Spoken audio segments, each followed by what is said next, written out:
ஒரு காட்டில் சிங்கம் ஒன்று இருந்தது. அது மற்ற மிருகங்களை கூப்பிட்டு பல பணிகளை செய்யுமாறு கட்டளையிடும். சிங்கத்தின் உடல்நிலை கவனிக்க வேண்டிய பொறுப்பு கரடியுடையது.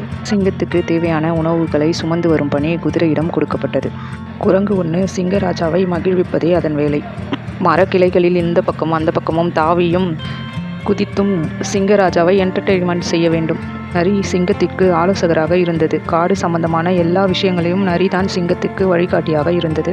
சிங்கம் எல்லா மிருகங்களுக்கும் ஏதோ ஒரு வேலை சொல்லி கொண்டே இருப்பது மற்ற மிருகங்களுக்கு என்ன நம்ம சிங்கராஜா எப்போ பார்த்தாலும் ஏதாச்சும் ஒரு வேலை சொல்லிக்கிட்டே இருக்காரே அப்படின்னு தோணுச்சு. அப்போ ஒரு நாள் எல்லா மிருகங்களும் ஒன்று கூடி பேசிக்கிட்டாங்க. நம்ம சிங்கராஜா நிறைய வேலை கொடுக்குறாரு, நம்மளுக்கு கொஞ்சம் குறைச்சலான வேலையாக கொடுக்க சொல்லி கேட்கலாம் அப்படின்னு எல்லா மிருகங்களும் ஒன்று கூடி பேசிக்கொண்டன. இதை கேட்டு நரி சிங்கராஜாவிடம் சென்று, ராஜா, மற்ற மிருகங்கள் எல்லாம் உங்களுக்கு எதிராக ஏதோ சதி செய்கிறாங்க, எல்லாரும் ஒன்று கூடி பேசிகிட்டு இருந்தாங்க, நான் கேட்டேன் அப்படின்னு சொல்லிச்சு நரி. இருக்க உடனே கோபப்பட்ட சிங்கம், அப்படியா, சரி, உடனே எல்லா மிருகங்களையும் கூப்பிடு அப்படின்னு ஆணையிட்டது. நரி உடனே எல்லா மிருகங்களையும் அழைத்தது. சிங்கராஜா எல்லார்கிட்டையும் பேசணும்னு சொல்கிறாரு, வாங்க போகலாம் அப்படின்னு நரி கூட்டிகிட்டு போச்சு. சிங்கம் எல்லா மிருகங்களிடமும், நான் சொல்கிற வேலை உங்களுக்கு ரொம்ப சிரமமாக இருக்கா? நான் இந்த காட்டுக்கே ராஜா, ஆனால் நான் சொல்கிற வேலை உங்களுக்கு செய்ய சிரமமாக இருக்கா அப்படின்னு கோவமாக கேட்டது. எல்லா மிருகங்களும் அமைதியாக இருந்ததுங்க.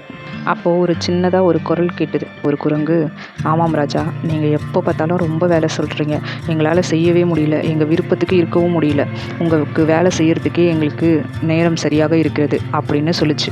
இதை கேட்ட சிங்கம், என்ன தைரியம், என் முன்னே நீ இப்படி வந்து பேசுகிற அப்படின்னு கோவமாக குரங்கை பார்த்து கேட்டது. அப்போது ஒரு யானை ஒன்று, ஆமாம் ராஜா அப்படின்னு ஒரு மெல்லிய குரலில் சொன்னது.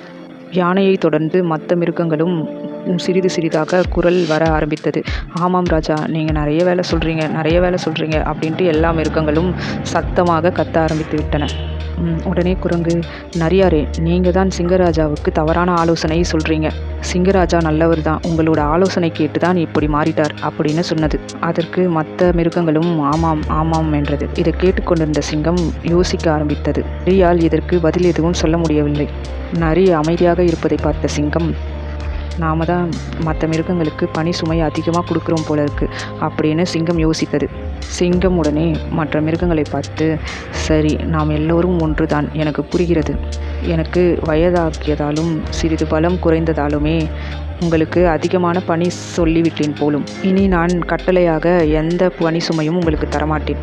நீங்களே விருப்பப்பட்ட பணிகளை எனக்கு செய்யலாம் அப்படின்னு சிங்கம் சொல்லிடுச்சு. உடனே மற்ற மிருகங்கள் ரொம்ப சந்தோஷப்பட்டதுங்க.